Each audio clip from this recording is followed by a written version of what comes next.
What if I told you there is a power dwelling within you at this very moment, a silent intelligence that has been listening to every word you have spoken about yourself, every thought you have entertained about your future, every image you have held in the quiet theater of your imagination, and that this power has been faithfully working to bring into your physical world the exact conditions that match your innermost beliefs?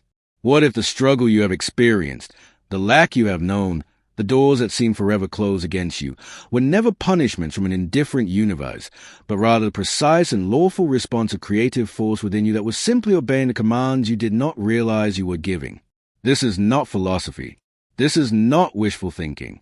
This is a lost science of subconscious power, a science that was known to the ancients, practiced by the wise, demonstrated by the masters, and yet forgotten by the masses who continue to live as victims of circumstance when they were born to be commanders of destiny. Tonight, you will receive a teaching that has the power to transform the entire foundation upon which your life has been built. You will learn not merely to hope, not merely to wish, but to command a deeper mind with such clarity, such conviction, such unwavering authority, that it must obey. For this is its nature. This is its law. And when you understand this law and apply it with the faith of one who knows, you will witness changes in your life that others will call miracles, but you will know as a natural operation of eternal principle. If this teaching resonates within you, if you feel that you were led here not by accident but by appointment, then I invite you to join this sacred community by pressing the subscribe button now. Let it be an act of commitment to your own awakening. Press the like button as a declaration of faith, a signal to the universe that you are ready to receive. And in the comments below, write these words: "My deeper mind obeys my command." Write them with conviction, for in writing them, you begin to impress upon your own subconscious the truth of your authority. Now, let us begin. There exists within every human being a realm of mind that operates beyond the threshold of ordinary awareness, a realm so powerful, so responsive, so intimately connected to the creative forces of the universe, that when it is properly understood and consciously directed, it becomes the instrument through which all transformation occurs. This deeper aspect of mind does not argue, does not question, does not resist. It receives the impressions given to it by the conscious mind, accepts them as truth, and proceeds to externalize them in the world of form, experience, and circumstance. This is not speculation. This is demonstrable law, as certain as a law that governs the movement of planets, as reliable as a principle that causes a seed planted in fertile soil to grow toward the light. The tragedy of human existence is not that this power is absent. The tragedy is that it is present, ever active, ceaselessly creating, and yet the vast majority of souls walk through life unaware of its existence, unaware that they are giving it commands every hour of every day through the habitual thoughts they think, the words they speak, the mental images they entertain, and most importantly, through the feelings they allow to dominate their inner world. The subconscious mind does not distinguish between a thought entertained in fear and a thought entertained in faith. It does not evaluate whether your mental picture is beneficial or destructive. It simply takes what is given, assumes it to be the desire of the conscious mind, and begins immediately the work of manifestation. Consider this with the gravity it deserves. Every financial condition you have ever experienced, every relationship that has graced or troubled your life, every open door and every closed one, every opportunity seized and every blessing missed, has been in some measure the outworking of impressions previously made upon this deeper realm. You have been commanding your subconscious mind your entire life, but you have been doing so unconsciously, carelessly, often in direct contradiction to what you claim to desire. You said you wanted wealth, but you felt the reality of poverty. You declared your intention for success, but you secretly expected failure. You affirmed abundance with your lips while your imagination was busy constructing images of limitation and lack. And your subconscious mind, faithful servant that it is, obeyed the dominant impression, the feeling tone that pervaded your consciousness, and brought forth after its kind. This is why understanding precedes transformation. You cannot change what you do not comprehend. You cannot command what you do not know you possess. But from this moment forward, you are no longer among the unconscious masses who create by default. You are now among the awakened few who create by design. You are learning the lost science of subconscious power, and as you learn it, as you absorb it, as you make it the foundation of your daily mental practice, you will witness a reordering of your external world that reflects the new order you are establishing within. The scripture speaks to this truth with perfect clarity. In the book of Proverbs, we read, "As a man thinketh in his heart, so is he. Notice carefully the precision of this statement. It does not say, as a man thinketh in his head. It says in his heart, for the heart in ancient wisdom represents the subconscious mind, the feeling nature, the realm of deep belief. You may think 1,000 thoughts in your surface mind, but until a thought descends into the heart, until it becomes a feeling, a conviction, an unquestioned assumption about reality, it has no creative power.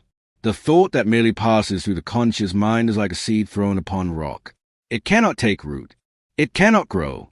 But the thought that sinks into the subconscious, the thought that becomes feeling, is a seed planted in rich and fertile soil.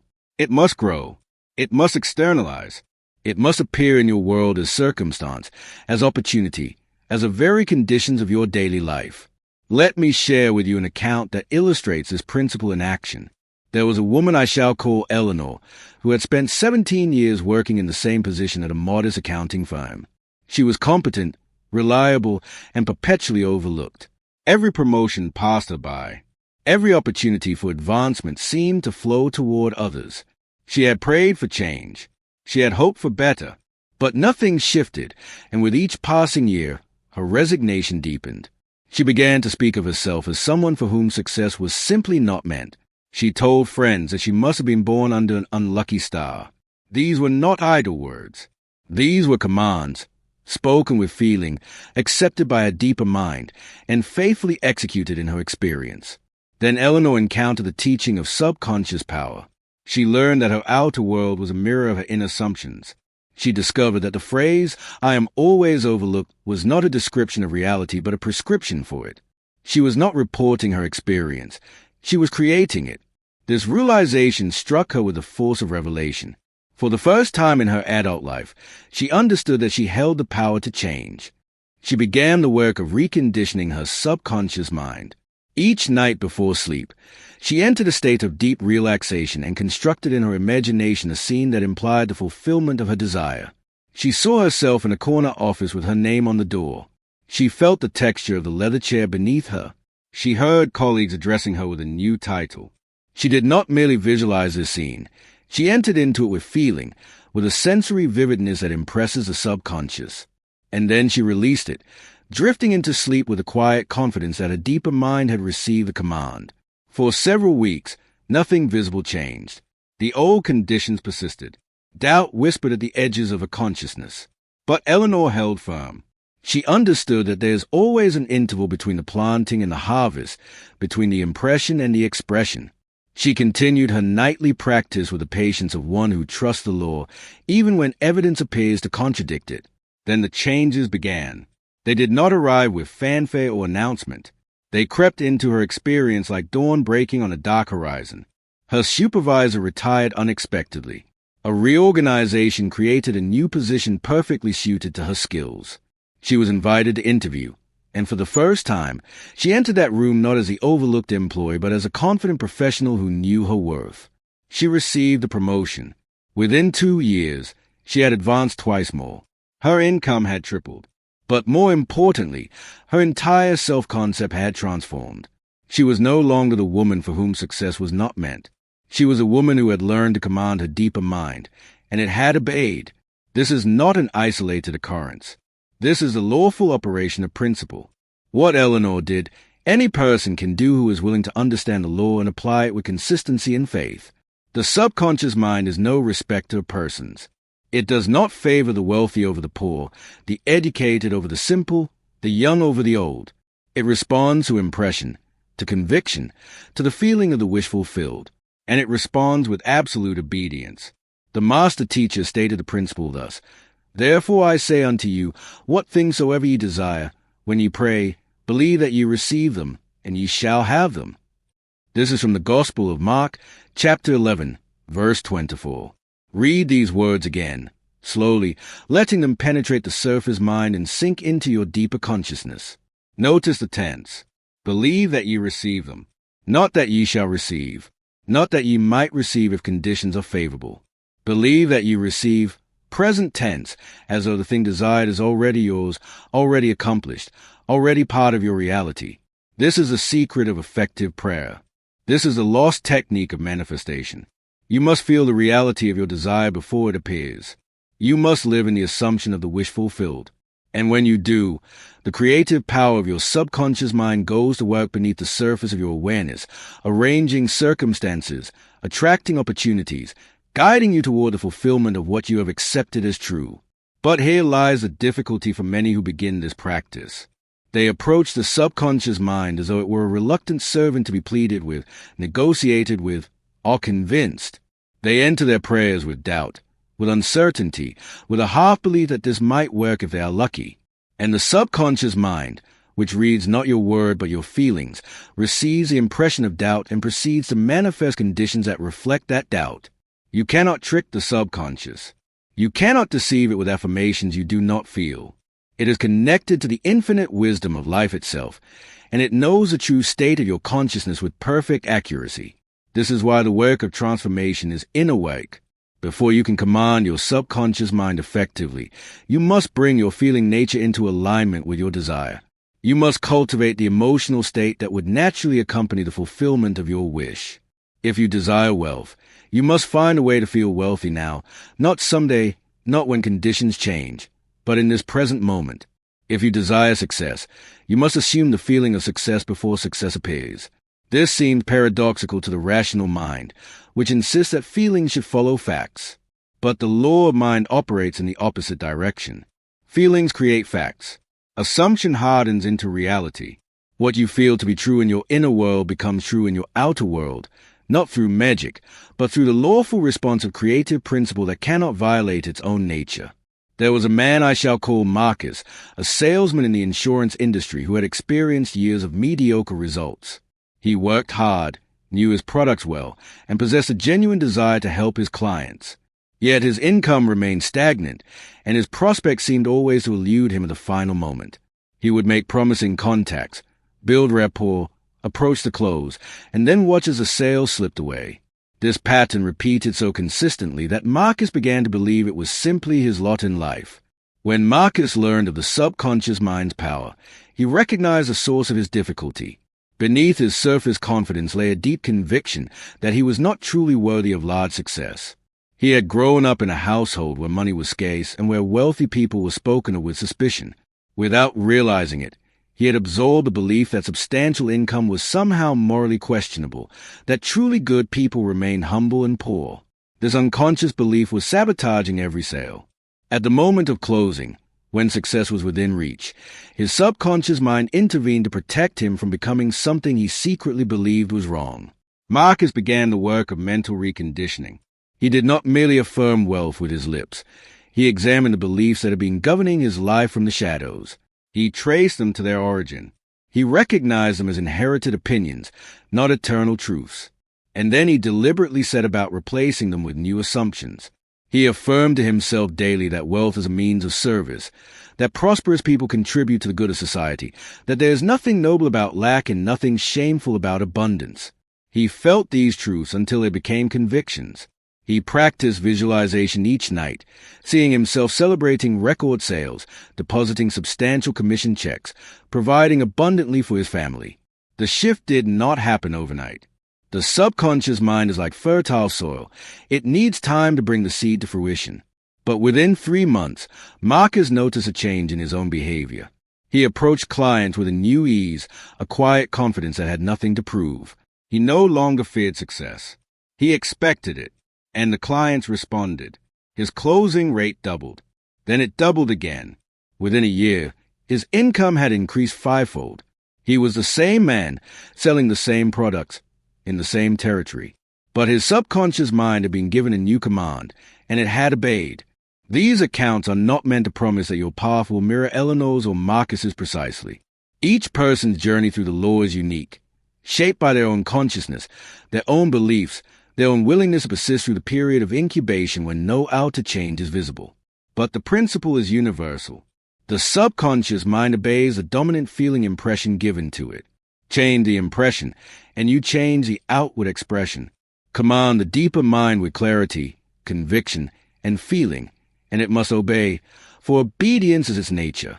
Let us now consider the technique of pre-sleep impression, one of the most powerful methods for reaching the subconscious mind and giving it conscious direction. In the moments before sleep, the conscious mind relaxes its grip, the analytical faculty quiets, and the doorway to the deeper mind swings open. This twilight state, this borderland between waking and sleeping, is the ideal time for impression. Whatever thought or image occupies your mind as you drift into slumber is carried directly into the subconscious realm, where it works through the night, arranging itself for expression in your waking life.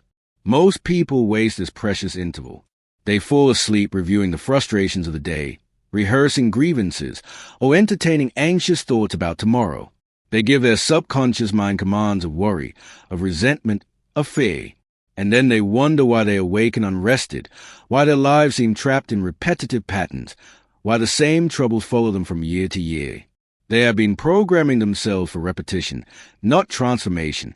The awakened person uses the pre-sleep interval with intention. As you prepare for rest, allow your body to relax completely. Release the tension from your muscles. Let your breathing become slow and natural. Then, with gentle focus, bring to mind the scene that represents a fulfillment of your desire. Do not strain for it. Do not force it. Simply allow it to appear on the screen of your imagination as though you were remembering something that has already happened. Feel the reality of this scene. If you desire a new home, feel yourself walking through its rooms. Touch the walls. Look out the windows at the view. If you desire successful business, see yourself reviewing the figures that confirm your prosperity. Feel the satisfaction, the gratitude, the quiet pride of accomplishment. Dwell in this scene, not with desperate hoping, but with peaceful knowing. Let the feeling of fulfillment saturate your consciousness. And then, as sleep draws you downward, release the scene to your subconscious mind. Trust that it has been received. Trust that the creative intelligence within you is even now beginning the work of manifestation. Your final thought as you fall asleep should be the feeling tone of your wish fulfilled. This impression, carried into the realm of deep mind, is a seed from which your new reality will grow. Practice this technique with persistence. Do not expect immediate results, for the subconscious mind works in its own rhythm beneath the level of conscious observation. But know that every impression you make is recorded, every seed you plant is growing, and in the fullness of time, the harvest will appear. The law is certain. Your only task is to be faithful in the planting and patient in the waiting. There is another principle that must be understood by any who would command the subconscious mind effectively, and that is the principle of non-resistance. Many people, when they begin this practice, enter into a subtle battle with their current circumstances. They look at their present lack and fight against it. They resent their limitations. They condemn their situation. And in doing so, they impress upon their subconscious mind an image of the very thing they wish to escape. Remember, the subconscious does not hear your judgment of a thing. It hears your focus upon it. It feels your emotional engagement with it. And whatever you engage with emotionally, you tend to perpetuate. The wise approach is one of peaceful acknowledgement without resistance. Yes, present conditions may not reflect your desire. Yes, appearances may seem contrary to your vision. But these conditions are the outworking of past impressions. They are history, not prophecy. You do not need to fight them. You need only to turn your attention toward the new impression you wish to make. Let the old fade from focus as you give your mental and emotional energy to the new. Bless your current circumstances as a launching point for transformation. Thank them for the lessons they have offered. And then, without resentment or urgency, shift your inner gaze to the vision of fulfillment. Isaiah the prophet spoke word that captured this beautifully. I will go before thee, and make the crooked places straight. I will break in pieces the gates of brass, and cut in some the bars of iron, and I will give thee the treasures of darkness, and hidden riches of secret places. This is Isaiah chapter 4-5, verses 2 and 3. Meditate upon this promise. The infinite intelligence that operates through your subconscious mind goes before you into your future. It makes crooked places straight. It opens gates that no human power could breach. It reveals treasures that have been hidden, riches stored in secret places waiting for the one who knows how to claim them. This is not metaphor. This is the activity of creative mind, working on your behalf when you give it clear command and trust its operation. Many who hear this teaching struggle with the concept of command. It sounds forceful, aggressive, perhaps even presumptuous. How can a finite human being command an infinite power? The answer lies in understanding the relationship between your conscious and subconscious mind, and the relationship between your individual consciousness and the universal mind that is the source of all creation. You are not separate from this greater intelligence. You are an individualized expression of it. The power that operates through your subconscious is the same power that governs galaxies, that turns seeds into forests, that beats your heart without your conscious direction. When you command your subconscious mind, you are not commanding something foreign to you. You are directing the flow of creative energy that is your own deepest nature. Command, in this context, does not mean demanding with clenched fists and desperate energy. It means clear direction given with calm authority. It means decisive choice followed by unwavering expectation. It means speaking to your deeper mind the way a master gardener speaks to the soil, with understanding, with confidence, with a certainty that the seed properly planted must grow. The gardener does not beg the soil to produce. The gardener plants with knowledge of the law, tends with patience, and waits with faith. Your approach to the subconscious mind should carry the same quality of assured expectancy. As we near the close of this first movement of our teaching, I want to leave you with a truth that should echo in your consciousness through all the days to come.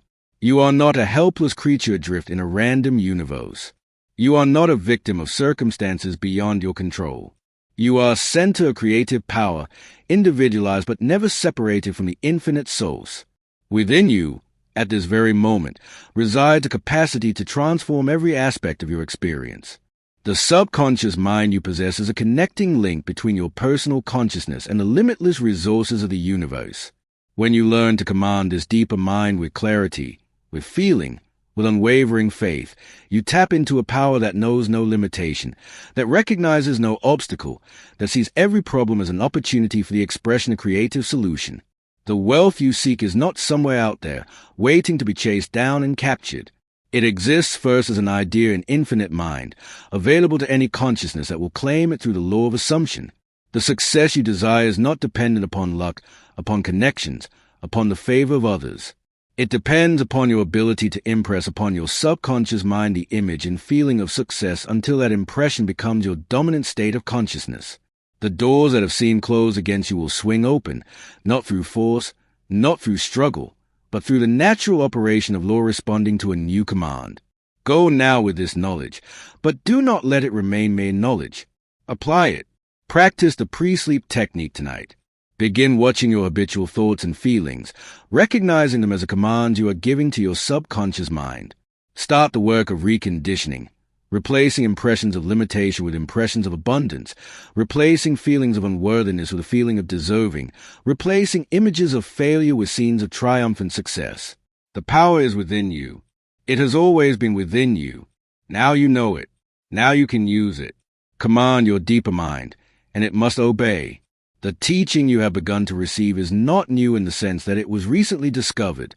It is new only to those who have not yet encountered it.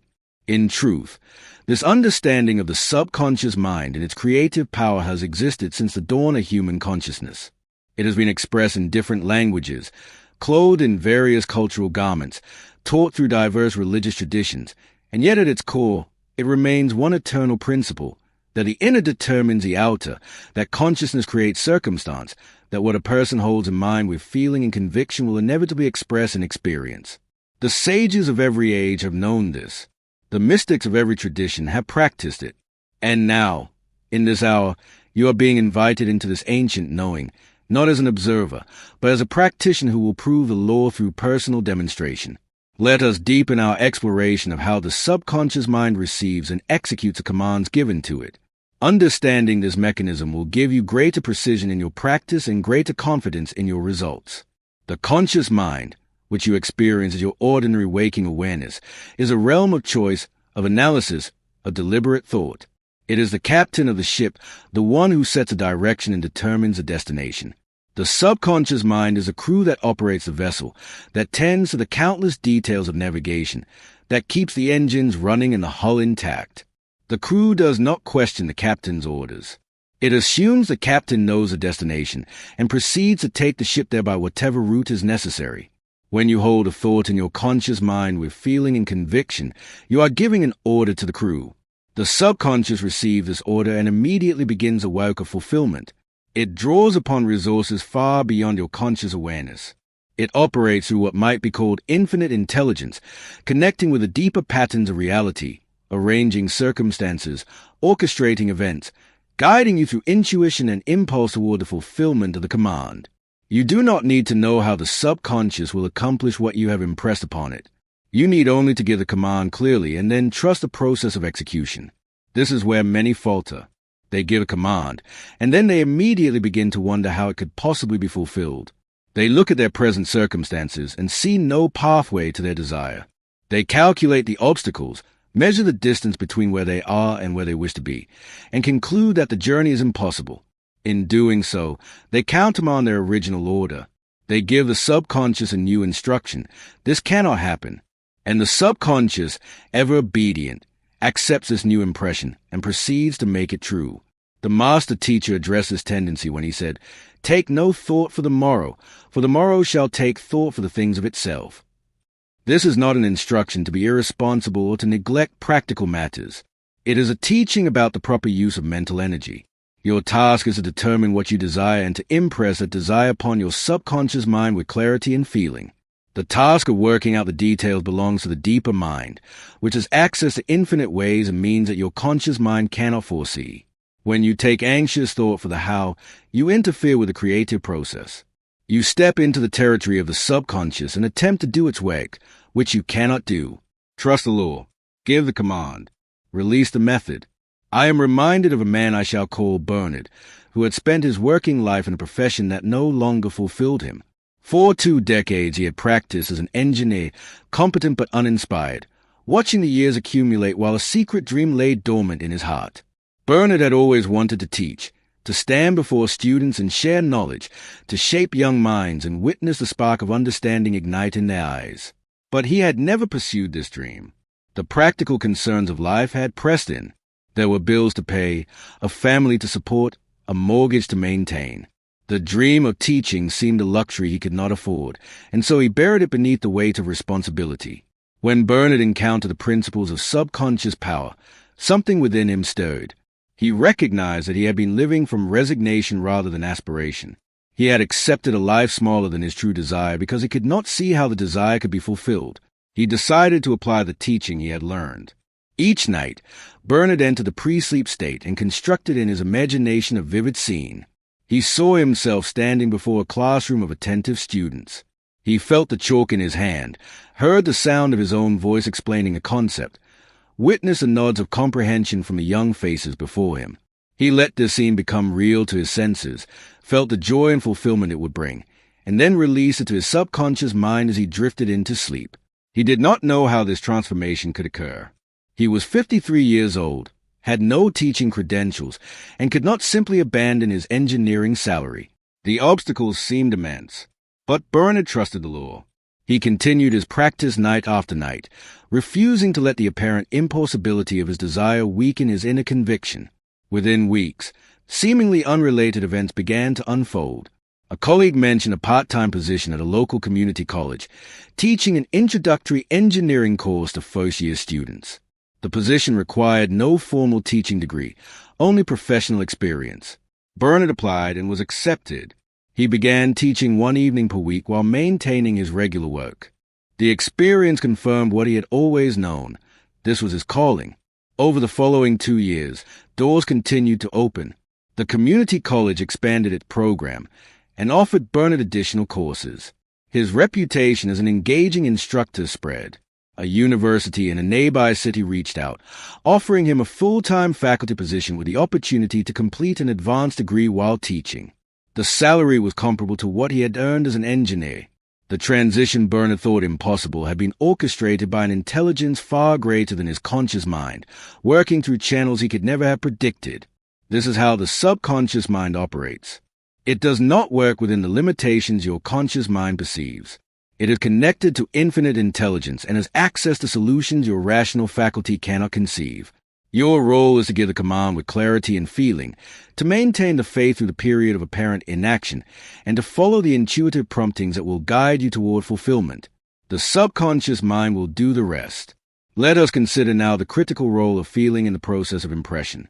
I have mentioned feeling repeatedly because it is the element most often neglected by those who attempt to work with the subconscious mind. Many approach this practice intellectually, constructing affirmations and visualizations with their thinking mind but failing to engage the emotional dimension. They speak words of wealth while feeling poor.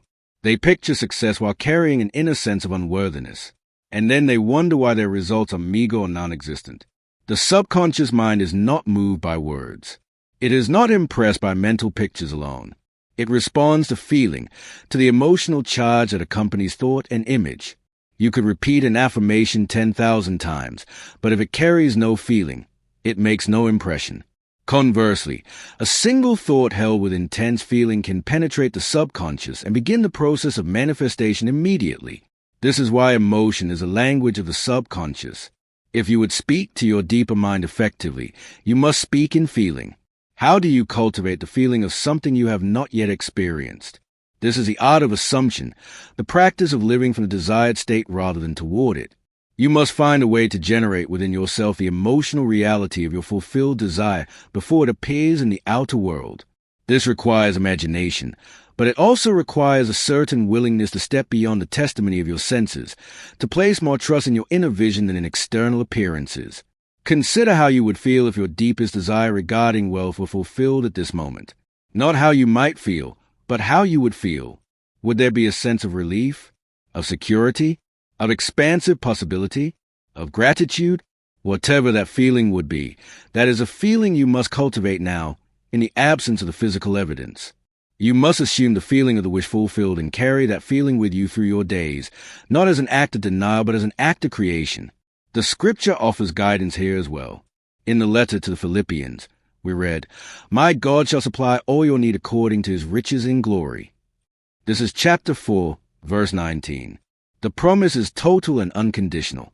All your need, not some of it, not part of it, but all, supplied according to riches in glory, which is to say without limit, without lack, without hesitation. When you meditate upon this promise and let it sink into your subconscious mind, you begin to generate the feeling of being provided for, of being supported by an infinite source that knows no scarcity. Here is a practice that many have found valuable. Take a promise such as this one and speak it aloud to yourself repeatedly, slowly, with deep attention to its meaning. As you speak it, feel its truth. Feel yourself as one whose needs are supplied. Feel the security, the peace, the abundant provision. Let the word become feeling, and let the feeling become conviction. This is not empty repetition. This is a deliberate impression of truth upon the subconscious mind. And when that truth is fully accepted in the realm of deep belief, it must express in the realm of outward experience. There was a young woman I shall call Delia, who found herself facing a financial crisis that seemed without solution. She had lost a position during an economic downturn, her savings were nearly exhausted, and the bills continued to arrive with merciless regularity. Fear had taken hold of her mind, and each night she lay awake calculating how many weeks remained before complete ruin. She had prayed, but her prayers were saturated with anxiety. She had tried positive thinking, but her thoughts could not overcome the terror that gripped her feeling nature. When Delia learned about the subconscious mind, she recognized that her predominant emotional state was one of fear, and that this fear was a command she was giving to her deeper mind. She was not attracting solutions. She was attracting more conditions to fear. She understood that she had to change her inner state before her outer circumstances could change. She began with small steps. Each morning upon waking, before the conscious mind could begin its anxious calculations, she would lie still and speak to herself. The infinite source supplies all my needs. I am supported. I am provided for. Something wonderful is happening for me now. She did not try to believe these words with her intellect. She focused on feeling them. She recalled times in her past when unexpected provision had appeared, when problems had resolved in ways she could not have predicted. She used these memories to generate the feeling of trust, of security, of confident expectation. She carried this feeling into her day. The practice was difficult at first. The fear was strong, and the circumstances continued to appear threatening. But Delia persisted. She committed to changing her inner state regardless of outer appearances. Slowly, almost imperceptibly, the fear began to loosen its grip. She found herself experiencing moments of genuine peace, even in the midst of uncertainty. She began to notice opportunities she had previously overlooked. A friend mentioned a company that was hiring. An idea for a small service business came to her in a flash of inspiration.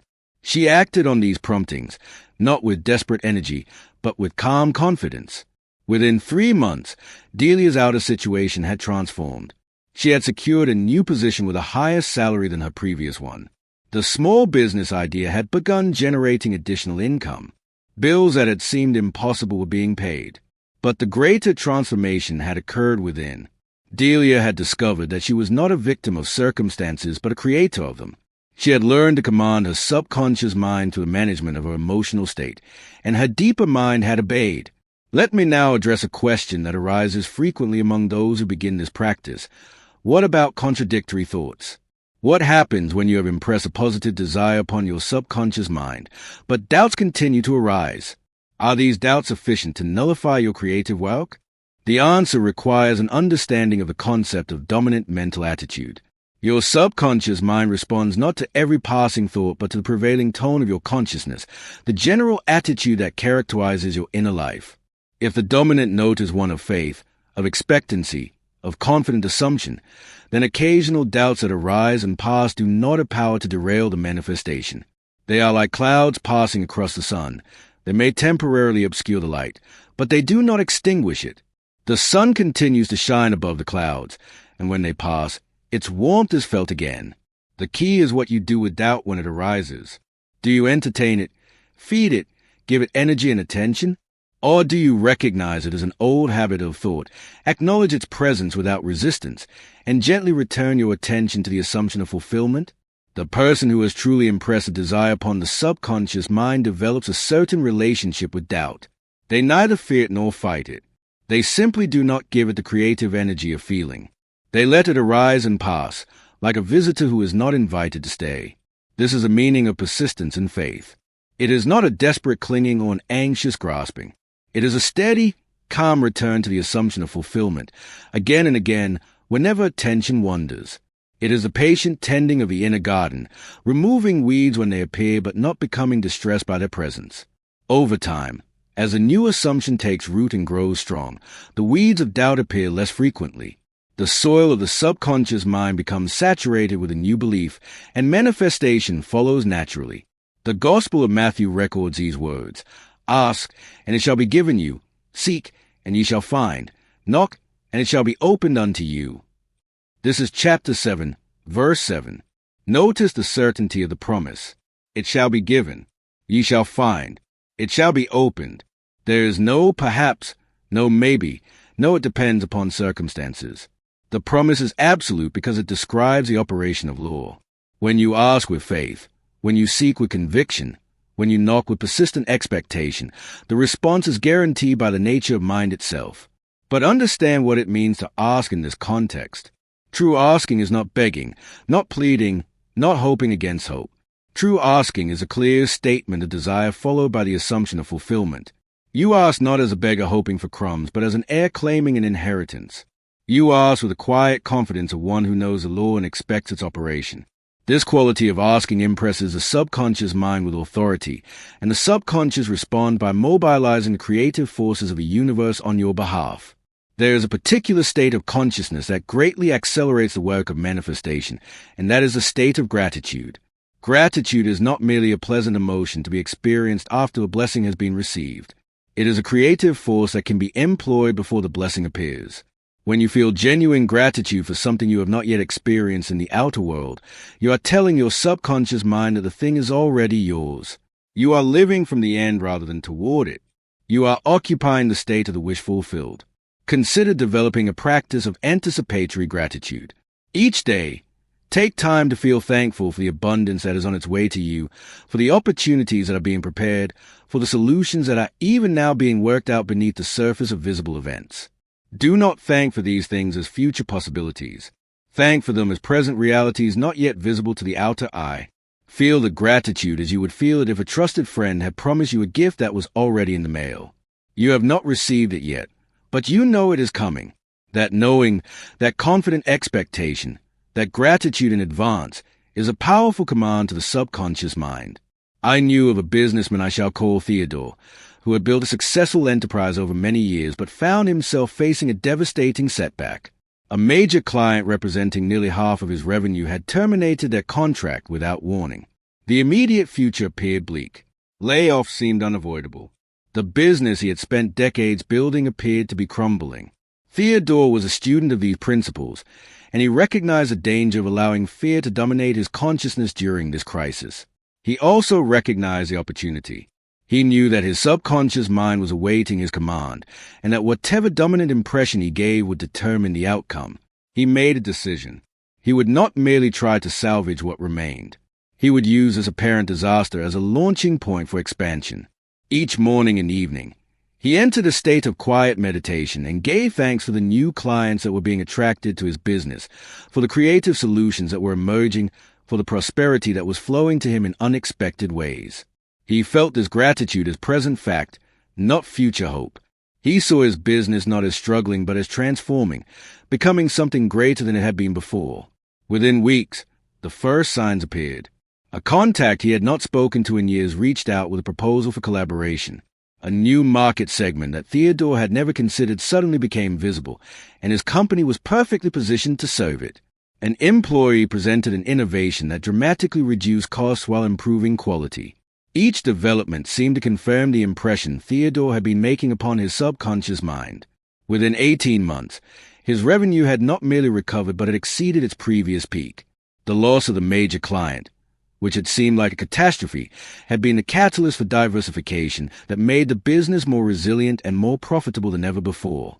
Theodore had commanded his deeper mind with a feeling of gratitude and expansion, and his deeper mind had obeyed. Let us now consider the principle of mental equivalence. This principle states that you can only receive what you are mentally prepared to receive, what you have a mental equivalent for in your consciousness. If you desire wealth but carry within you an image of yourself as poor, there is no mental equivalent for wealth in your consciousness, and it cannot manifest in your experience. The outer must match the inner. The manifestation must correspond to the mental pattern. This is why the work of transformation is inner work. You cannot simply chase wealth in the external world while your inner world remains programmed for poverty. You must build a mental equivalent of what you desire. You must see yourself as prosperous. You must feel yourself as abundant. You must assume the consciousness of wealth before wealth can appear. Building a mental equivalent requires persistence and repetition. The subconscious mind is habit-bound. It tends to perpetuate the patterns already established within it. To establish a new pattern requires consistent impression over time. You are not merely trying to change a thought. You are trying to change a habit of thought, a dominant attitude, a fundamental assumption about yourself and your relationship to abundance. This takes time and patient practice. Each night as you fall asleep, impress upon your subconscious the image and feeling of yourself as prosperous. Each morning as you wake, carry that feeling into your day. Throughout your daily activities, catch yourself when old patterns of lack thinking arise and consciously redirect your attention to thoughts of abundance. Speak words of prosperity rather than words of limitation. Associate with people who think in terms of possibility rather than those who dwell in complaint. Read and listen to material that reinforces a consciousness of wealth. Surround yourself, inwardly and outwardly, with the atmosphere of abundance until that atmosphere becomes your natural state. The transformation will not happen overnight, but it will happen. The subconscious mind responds to consistent impression. What is repeatedly felt and imagined eventually becomes a dominant pattern, and what becomes a dominant pattern eventually manifests in experience. This is law, as certain as a law that causes water to freeze at a certain temperature or the sun to rise each morning. Work with the law patiently, and the law will work for you unfailingly. Psalm 23 offers a powerful meditation for building the mental equivalent of provision. The Lord is my shepherd, I shall not want. Consider these words. They do not say I might not want, or I hope I will not want, or I will not want if conditions are favorable. They declare, with absolute certainty, I shall not want. This is a consciousness of complete provision, of being guided and supported by an intelligence that knows every need and provides for every requirement.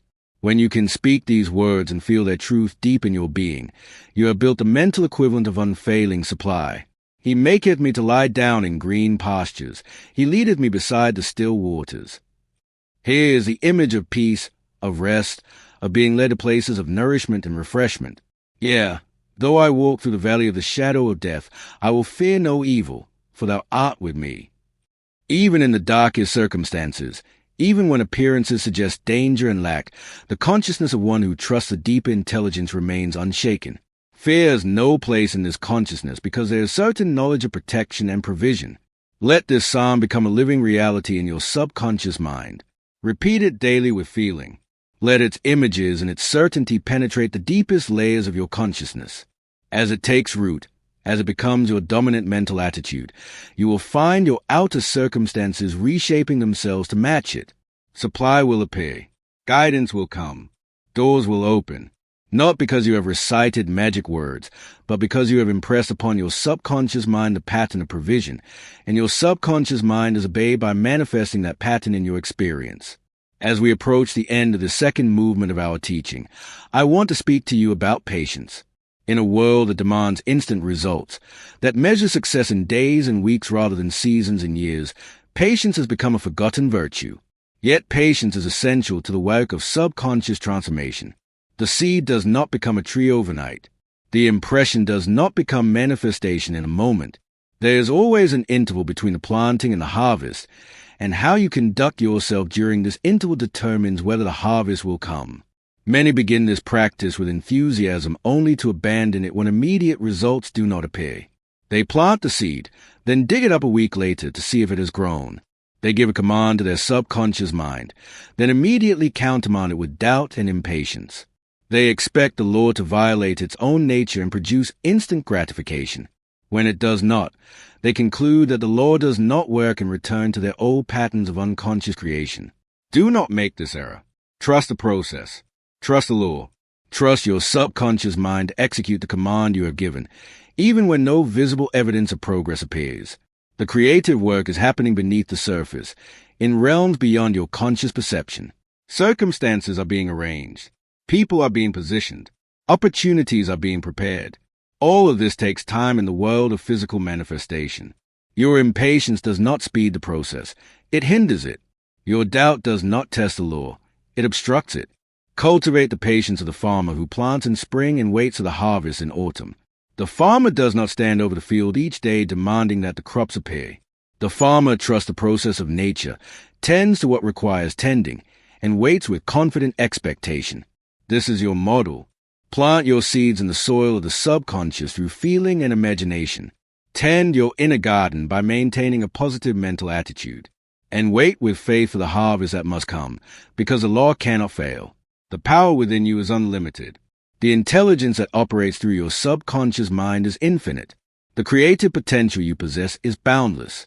You have been given the ability to command this deeper mind, to give it direction, to impress upon it the images and feelings of your choosing. This is not a power you must acquire. It is a power you already possess. This is not a law you must learn to activate. It is a law already operating in your life. Your task is simply to use this power consciously, to direct this law intentionally, to become a deliberate creator rather than an unconscious reactor. You came into this world not as a victim but as a creator. You are endowed with faculties that connect you to the infinite source of all manifestation.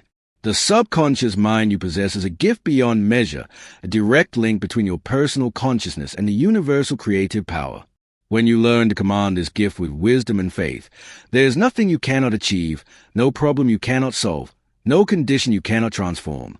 This teaching is offered to you for purposes of education and inspiration. It represents an original exploration of the timeless principles of subconscious mind science, principles that have been taught in many forms throughout human history. What you do with this teaching is your choice and your responsibility. Apply personal judgment in all your affairs. Take inspired action based on your own inner guidance. Let these principles inform your decisions, but let wisdom govern their application. Go forward now in the certainty of your power. The deeper mind within you awaits your command. Speak to it with clarity. Impress it with feeling. Trust it with faith. And watch as your world transforms to match the inner vision you have created. Command your deeper mind, and it must obey. You have journeyed far in this teaching, and the ground we have covered together represents a foundation upon which an entirely new life can be constructed. But a foundation, however solid, is not yet a dwelling. What remains now is to understand how to live from these principles daily, how to make the command of your subconscious mind not an occasional practice, but continuous way of being, how to so thoroughly integrate this understanding into your consciousness that it becomes as natural as breathing, as automatic as a beating of your heart. The goal is not to become someone who occasionally uses the power of the subconscious mind when circumstances become difficult. The goal is to become someone who lives from this power always, who thinks from abundance rather than toward it, who assumes success as a natural state rather than a distant possibility, who walks through life with the quiet authority of one who knows they are connected to an infinite source that cannot fail. This is not arrogance. This is not presumption. This is a natural state of a being who has awakened to their true nature and learned to command the creative forces within. Let us speak now of the importance of mental diet. Just as the physical body is nourished or poisoned by the food you consume, the subconscious mind is nourished or poisoned by the mental impressions you allow to enter and remain. Every thought you think, every conversation you engage in, every piece of information you consume, every image you entertain, is food for the subconscious mind. If you spend your days consuming thoughts of limitation, fear, resentment, and lack, you are feeding your deeper mind a diet of poison, and it will produce poisonous fruit in your experience. If you deliberately choose to fill your consciousness with thoughts of abundance, faith, gratitude, and possibility, you nourish your subconscious with life-giving substance, and it will produce a harvest of corresponding blessings. This requires vigilance, for the world around you is constantly offering mental food of questionable quality. The news broadcasts fear. Conversations often dwell in complaint. Social environments can be saturated with cynicism and limitation. If you passively accept everything offered to you, your mental diet will be determined by your environment rather than by your conscious choice. But you are not a passive recipient. You are the gatekeeper of your own consciousness. You have the power to choose what you will allow to enter, what you will dwell upon, what you will give your precious attention and emotional energy to. Begin to watch your mental diet with the same care you would give to what you put in your mouth if you knew it directly affected your health. When a thought of limitation arises, recognize it and refuse to feed it with attention. When a conversation turns toward complaint and negativity, either redirect it or excuse yourself from it. When you find yourself consuming information that generates fear or hopelessness, turn away and seek nourishment elsewhere. This is not denial of reality. This is a deliberate cultivation of a consciousness that creates a better reality. There was a woman I shall call Rosemary, who had lived most of her adult life in a state of chronic financial anxiety. Though she earned a reasonable income and managed her resources carefully, she was perpetually worried about money. She read every article about economic uncertainty. She discussed financial fears with friends who shared the same concerns. She lay awake at night calculating worst-case scenarios. Her mind was a constant churning of monetary worry. When Rosemary learned about the mental diet, she began to see her situation with new eyes. She realized that her consciousness was saturated with fear about money, and that this fear consciousness was being faithfully reproduced by her subconscious mind as the experience of constant financial strain. She was not merely worried about lack. She was creating it through the quality of her mental diet. She made a decision to change what she consumed. She stopped reading fear-based financial news. She redirected conversations away from worry and toward possibility. She began each day by giving thanks for abundance rather than calculating potential disasters. When anxious thoughts arose, she acknowledged them without resistance and then deliberately turned her attention to thoughts of prosperity and provision. The shift did not happen immediately. Years of fear thinking had created deep grooves in her consciousness, and these grooves did not smooth overnight. But Rosemary persisted. Day by day, she fed her mind thoughts of abundance. Night by night, she fell asleep in the feeling of being provided for. Week by week, month by month, the old patterns loosened their grip. The changes in her outer life began to appear. Unexpected sources of income emerged. Expenses that had seemed fixed somehow decreased. Opportunities for advancement presented themselves. Within a year, her financial situation had improved significantly, but more importantly, her inner relationship with money had transformed. She no longer lived in fear. She lived in faith, in the quiet confidence of one who knows that the infinite source cannot fail to provide. Her mental diet had changed, and her outer experience had changed to match it. This principle extends beyond financial concerns to every area of life. Whatever you consistently think about and feel deeply becomes a pattern for your subconscious mind to reproduce.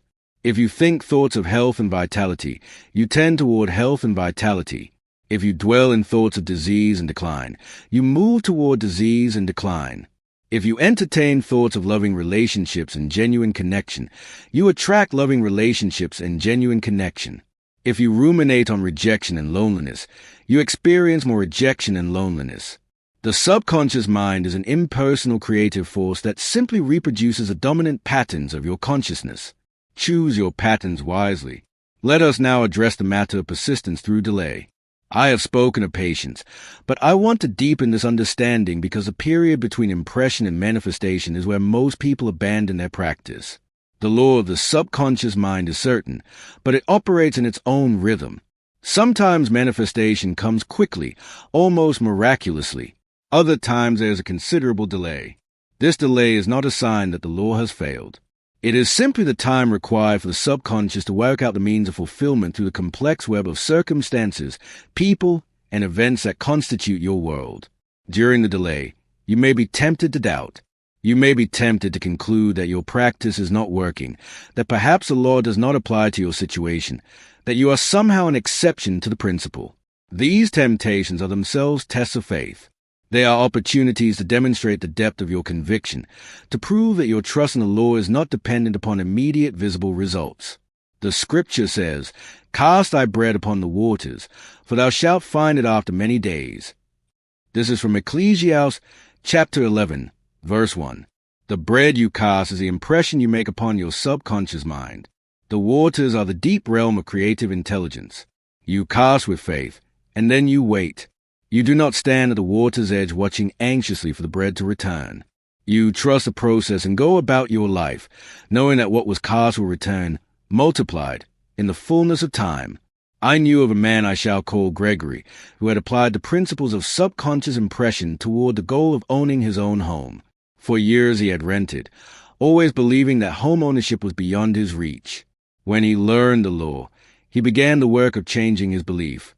Each night he fell asleep imagining himself walking through rooms that belonged to him, feeling the pride of ownership, experiencing security of having a place that was truly his own. Months passed with no visible change. Gregory continued renting. No opportunity for purchase appeared. His financial situation remained the same. Doubt knocked at the door of his consciousness, but he refused to open it.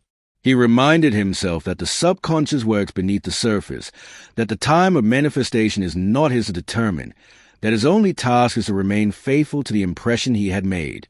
A full year went by, then 18 months, then 2 years.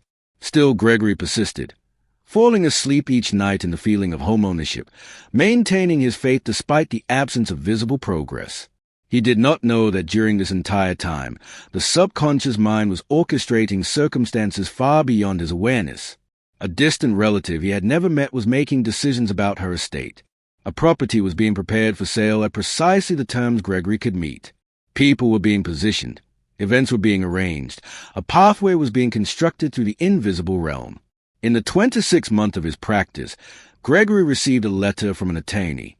The distant relative had passed and had left him an inheritance sufficient for a substantial down payment on a home. Within 3 months, he was walking through the rooms of a house that was his own, feeling precisely what he had imagined for over 2 years. The delay had not been a failure of the law. It had been the time required for the subconscious to arrange a fulfillment more complete than Gregory could have planned with his conscious mind. This account carries a profound lesson. You do not know what the subconscious mind is doing during the period of delay. You cannot see the work being performed beneath the surface. You cannot observe the connections being made, the circumstances being arranged, the path being prepared. Your conscious perception is limited to the visible realm, but the subconscious operates in realms far beyond your sight. Trust what you cannot see. Have faith in the process you cannot observe. Know that the impression you have made is being worked upon by an intelligence that makes no mistakes and cannot fail. Let us turn now to the concept of letting go. This is one of the most subtle and most important aspects of working with the subconscious mind. Once you have made your impression, once you have given your command with feeling and conviction, you must release it. You must let it go into the deeper mind and trust that mind to do its work. Holding on too tightly, checking constantly for results, obsessing over the manifestation, actually interferes with the creative process. Think of it this way. When you plant a seed in the ground, you do not dig it up each day to see if it is growing. Such behavior would kill the seed. You plant it, water it, and then leave it alone to do what seeds do. The same principle applies to mental seeds. Plant them in the subconscious through feeling and imagination. Water them with occasional reinforcement of the feeling state. And then let them alone to grow in their own time and way. Letting go does not mean forgetting your desire or abandoning your practice. It means releasing attachment to the specific timing and method of fulfillment. It means trusting the process so completely that you do not need to anxiously monitor its progress. It means coming to a place of inner peace about the desire, a peace that says, I have done my part. I have made the impression.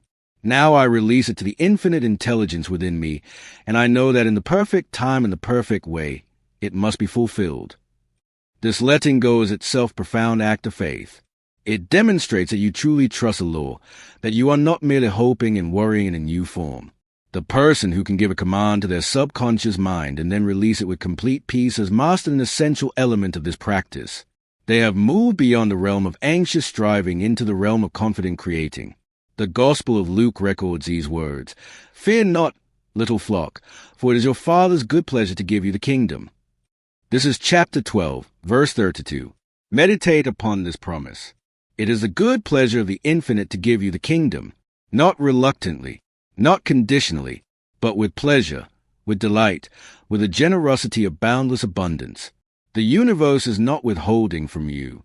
The creative power is not testing you to see if you are worthy.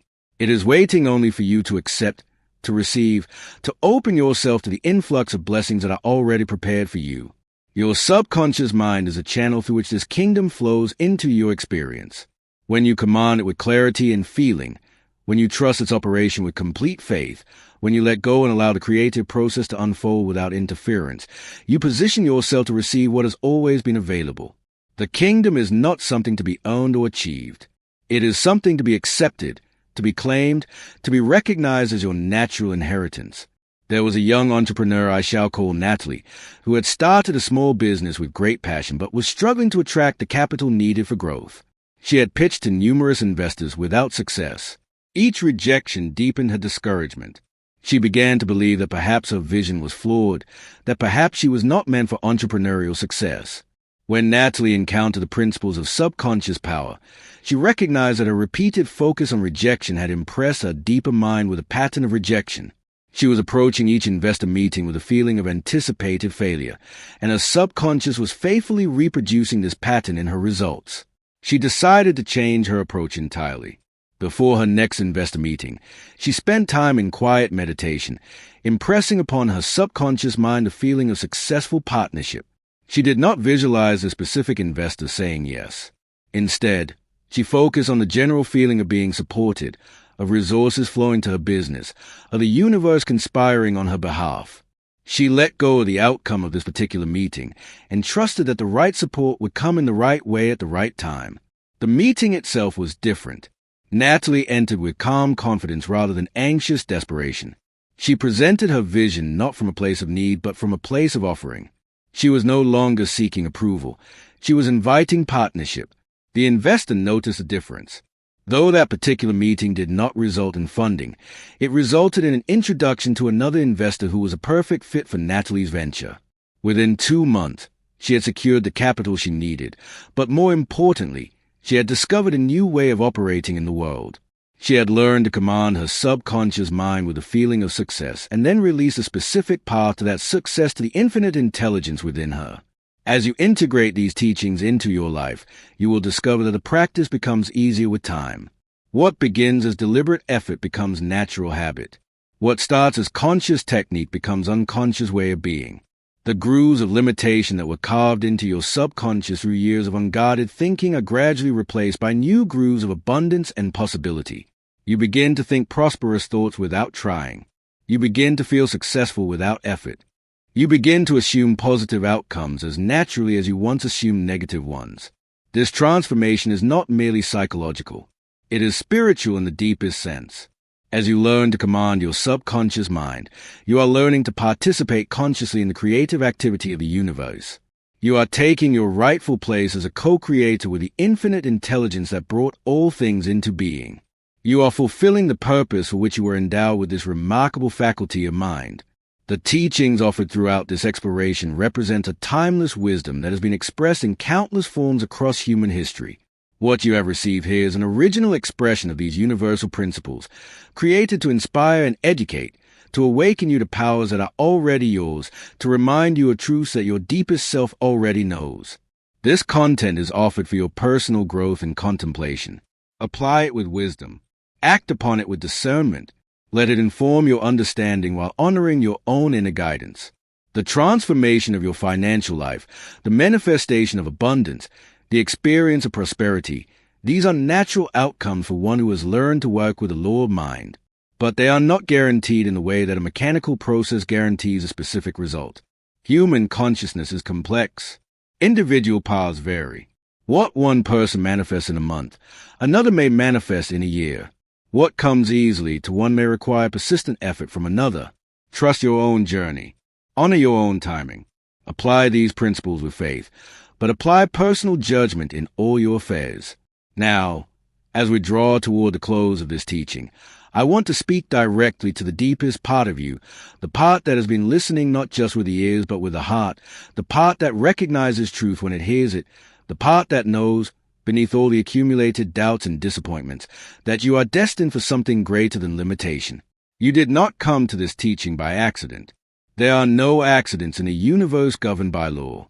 You were led here because you are ready. You were brought to this moment because within you there is a stirring, a readiness, a deep desire to awaken to your true power and live from it fully. Honor that stirring. Trust that readiness. Act upon that desire. The subconscious mind within you is a gift of immeasurable value. It connects you to the infinite source of all creation. It possesses powers of manifestation that your conscious mind can barely comprehend. It is waiting, even now, for your clear command. Not someday. Not when you feel more worthy. Not when conditions are more favorable. Now, in this moment, it is ready to receive your impression and begin the work of transformation. What will you command? What image will you hold in your imagination tonight as you drift toward sleep? What feeling will you cultivate as a dominant tone of your consciousness? What assumption about yourself and your life will you dare to adopt, even in the face of contradictory appearances? These choices are yours to make. No one can make them for you. No one can impress your subconscious mind for you. This is your work, your privilege, your sacred responsibility. The wealth you desire is not unreachable. It exists first as infinite potential in the universal mind, and it can flow to you through the channel of your subconscious when that channel is prepared to receive it. Prepare the channel. Clear the obstructions of doubt and fear. Establish the pattern of abundance through repeated impression, and watch as the river of prosperity begins to flow. The success you envision is not beyond your capacity. It is a natural expression of a consciousness that has been aligned with success. Align your consciousness. Impress upon your deeper mind the image and feeling of achievement.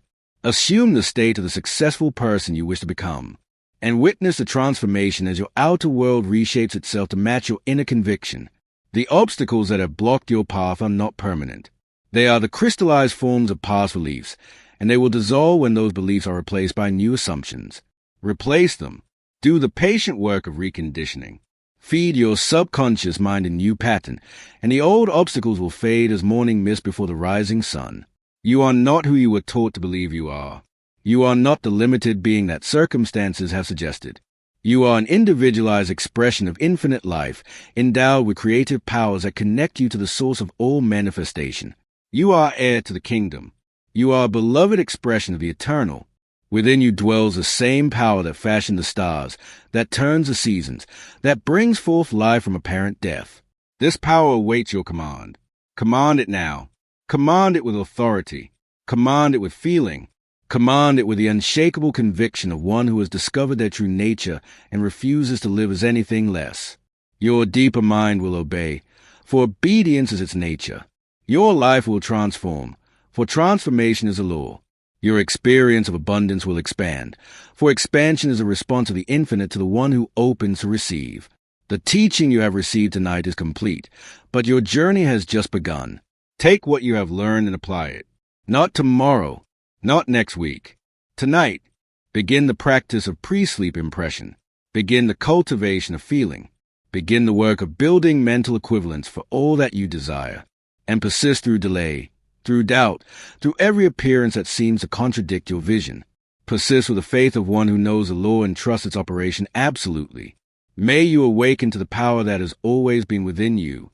May you learn to command your deeper mind with such clarity and conviction that it moves mountains on your behalf. May you experience wealth, not merely as the accumulation of money, but as the abundant flow of all good things into your life. May you know success, not merely as the achievement of goals, but as a joyful expression of your highest potential. May you walk through your days with the quiet confidence of one who is connected to an infinite source that cannot fail. The power is within you. It has always been within you. Now you know it. Now you can command it. And when you command it with faith, it must obey.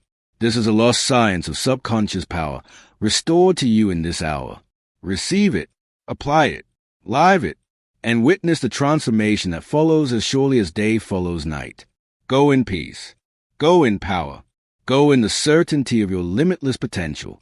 Command your deeper mind, and it must obey.